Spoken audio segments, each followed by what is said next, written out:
Hello, and welcome back to the Get the Scoop with Smirks podcast. My name is Elisa Lewis, and I'm here with my colleague, Garrett McBride. Now, as a supplier of organic and conventional bulk ingredients, Smirks follows the fall harvest of various items very closely. And this time of year, there's several new crops we keep a close eye on.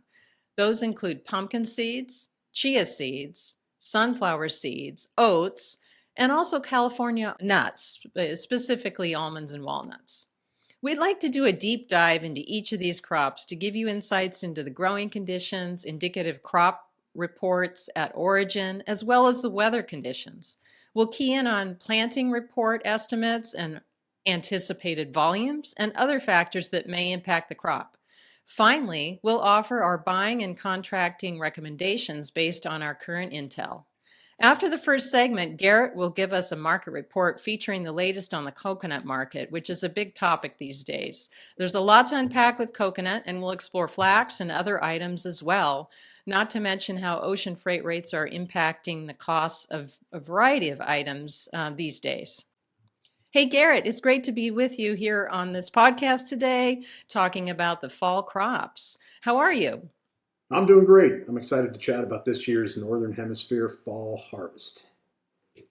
All right. Well, to kick it off, pumpkin seeds are a big item for Smirks in terms of volume. And a bit of trivia, this is the first item that Smirks started importing way back when we started in 2007. And while we primarily import both conventional and organic pumpkin seeds from China, where about 70% of pumpkin seeds are actually grown, we do source from Austria and Mexico as well. But today we're really focused on the major origin of China, where they grow the shine-skin variety of pumpkin seed. Shine-skin pumpkin seeds are a light to medium green color, and Smirks focuses on grades A plus, and AA. Now, A plus, in case you didn't know, is like a mix of A and AA.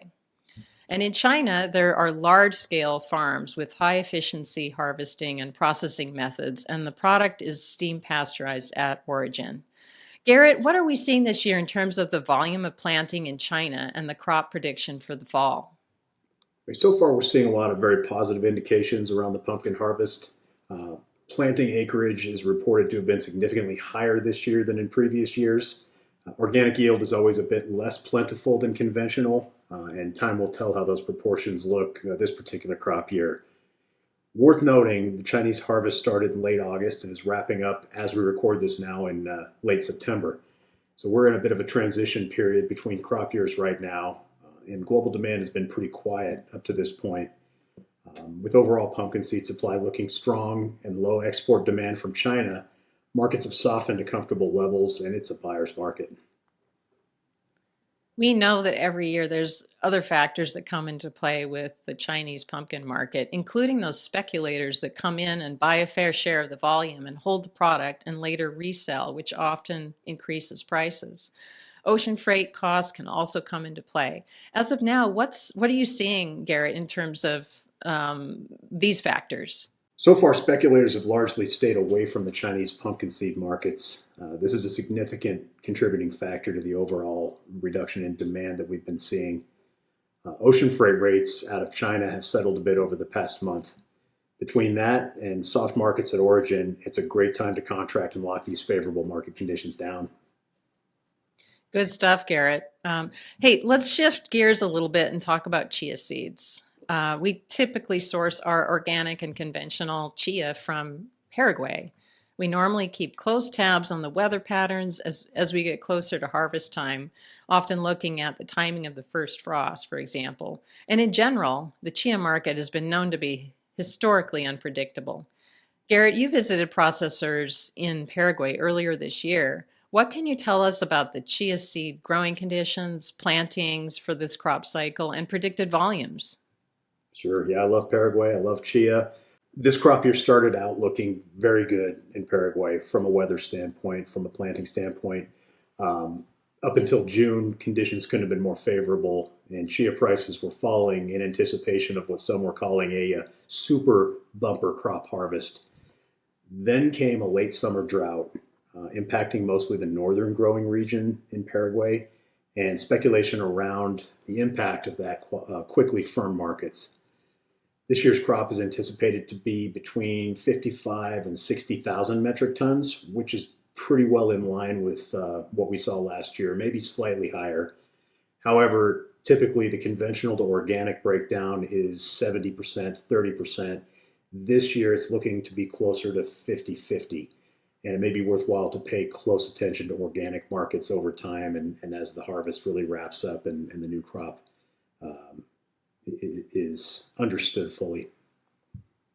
Oh, that's really interesting. And so, what do you see as far as other factors that we should bear in mind with chia? Yeah, Paraguay is super interesting. It's a landlocked nation. Paraguay relies heavily on its river systems to transfer goods to the ocean ports for the final shipment. The drought experienced in Paraguay this year has dropped water levels in the Paraguay River, the primary river, to the point where shipments to port have been significantly reduced and slowed. Um, Ocean freight rates out of South America have also increased dramatically over the past few months, and some packers who had initially written CIF contracts are defaulting just based on the freight increases. Okay, well, drought strikes again, impacting yet another important waterway. Good Yeah. to know. So, to sum it all up, Garrett, what is Smirk's recommendation in terms of contracting for chia? Chia is always fun. This time last year, there was speculation that chia prices would rise after the Anuga show in Germany, and they did not. Anuga's sister show, Cial, which happens in October in Paris, will be a good source of information for us and a potential point of volatility for the chia markets. We'll be watching closely, for global demand signals and market movement after folks, including myself, return from Paris in the Cial show.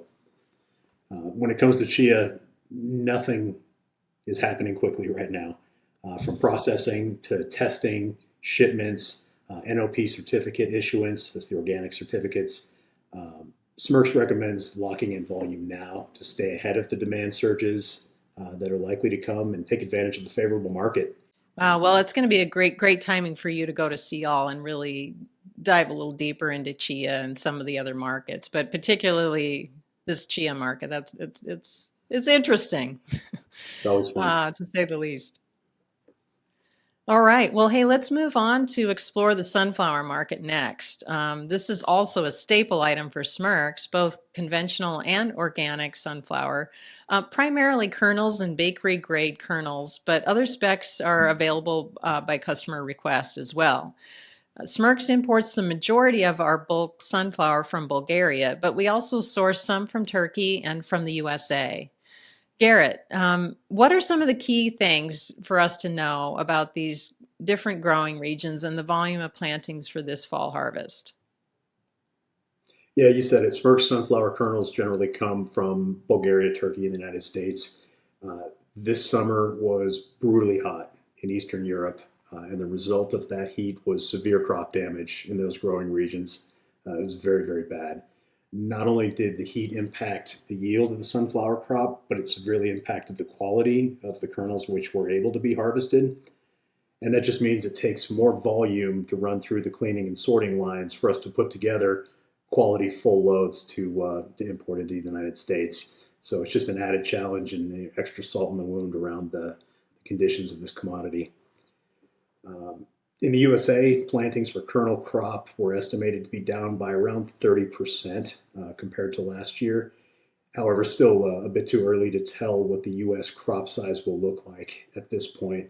But we are keeping our eyes on domestic production, as that situation evolves, and we'll be able to provide additional guidance later on down the road. Okay, definitely one to keep an eye on. And what other factors should our listeners bear in mind with the sunflower crop? Yeah, global demand continues to rise, and supply will be limited this year. Markets will continue to firm, and availability will continue to be challenging. For the benefit of guaranteeing coverage for your demand, you being the customer, we recommend contracting as soon as you can. Smirks has a great sunflower position right now, and please call us if you need coverage. All right, good stuff. Thanks for weighing in on sunflower. That was super helpful. One of the growing items for Smirks in terms of volume is oats. And the oat market has moved around the last couple of years due to various factors in terms of the crop and consumer demand. One thing we can recognize just walking down the aisles of a grocery store is that there's just so many more products made from oats than ever before. It's really on trend. It didn't seem to be like that just a little bit ago. You didn't see oat products in the refrigerated dairy section of the grocery store, but that's all changed. I mean, if you walk down the aisles, you see non-dairy milk, coffee creamers, non-dairy cheeses, vegan butters made from oats. And then, of course, you look at the energy bars, and there's a new energy bar popping up all the time made from oats. And of course, you go down the oatmeal aisle and you see the usual oatmeal, but then you also see the on-the-go packaged oatmeal products as well. So needless to say, it's a really important part of what Smirks offers. And we offer both organic and conventional bulk oats, and we certainly offer gluten-free as well. Garrett, could you tell us about the growing conditions and plantings for the oats, which we primarily source from Canada, and any weather patterns that may have an impact on the crop? Sure thing. Yeah, generally speaking, across the Canadian prairie, growing conditions this year were very good. It rained when it was supposed to rain. It stayed dry when the farmers needed it to stay dry. All indications up to this point are favorable for oats this year. Happy to Beautiful. report. Love to hear that. That's awesome. So what are we seeing in terms of the potential volume this year in comparison to previous crops? Yeah, based on what we've been hearing about the weather and the planting in the Canadian oat growing regions, the harvest yield looks to be very strong compared to last year's crop. There are some questions around the quality of the oats, meaning they might be lightweight relative to previous years and previous harvests. But the Canadian harvest efforts are nearly complete, and we should have a much better picture of volume and quality here in the near future. Great. So in light of that information, what are Smirk's recommendations in terms of contracting and coverage on conventional and organic oats? This is going to be a great year to contract oats. We've been signing customer contracts for oats lately, and now is a great time to call Smirks for next year's coverage. Send us your needs and let us get to work finding solutions and saving you money. Worth noting, we also have very strong gluten-free options and oat partners with access to regenerative organic certified material, if that suits your needs. Excellent. Okay. So to round out coverage of our fall crops, we wanted to definitely dive into California crops, specifically organic and conventional almonds and walnuts. So let's focus on almonds. California almond farmers experienced a very abundant crop 2 crop cycles ago, but what are we seeing this year? The California tree nut growing conditions were largely very favorable this season. Excellent weather during the bloom, which is one of the most critical times in the crop cycle for things to go right, and bee flight hours, which is another metric that's extremely important for the development of the almond trees, the almond growth, were reported to have been significantly higher this year than last. The USDA objective report for almonds indicated around 2.8 billion meat pounds. But with a smaller crop last year and minimal carry-in, the total available this year will likely not even come close to approaching the 3 billion pound total that we saw 2 seasons ago. We are seeing significant increases in walnut and almond costs with growing global demand and a slight reduction in overall supply, especially on the organic side of things. So what does Smirk suggest this fall in terms of contracting and coverage on California almonds as well as walnuts? Smirks is actively closing contracts for California tree nuts for 2025 demand now as we speak. If our listeners would like to get to work on locking up a position, please let us know. It's a great time. Even at higher costs, almonds and walnuts remain the best value in the tree nut world, as markets for Brazil nuts, max, and cashews have increased at a much more dramatic level relative to the California tree nuts. All right, Garrett. Well, thanks so much for sharing all these crop insights with us today. This conversation has definitely shed light on the fact that Smirks closely monitors the Northern Hemisphere fall crops. So it's really not a surprise that so many of our fall harvest items crack the Smirk's top bulk ingredients list in terms of volume. For our listeners and friends in the industry, this is a great time to explore your fall crop needs. Whether you're a regular user or a new user of organic or conventional pumpkin seeds, chia seeds, sunflower seeds, oats, and California almonds and walnuts, we hope this podcast has been helpful for you. Please remember, though, that these crops and markets are known to change as the season goes on. And while we don't have a crystal ball to predict exactly what will happen, our Smirk's purchasing team relies on years of experience coupled with our network of suppliers to provide updates and insights on the markets. Yeah, our goal is to help to provide the best possible information available to us to help our customers make informed buying decisions. So we always invite you to call, email us at what'snewatsmirks.com, or send an inquiry through our smirks.com website. We're here to help you feel as prepared as possible in navigating the various ingredient markets. Thanks so much for tuning in to segment 1 of episode 14 of the Get the Scoop with Smirks podcast. But don't leave us yet. Stay tuned. You don't want to miss our second segment, which is the market report, featuring other key items such as coconut and flax and an update on ocean freight rates. If you haven't already, please hit the subscribe button to automatically have immediate access to each new podcast episode. And if you value our content, you can support us by rating our podcast and sharing it with a friend. Thanks again. Thanks, everyone.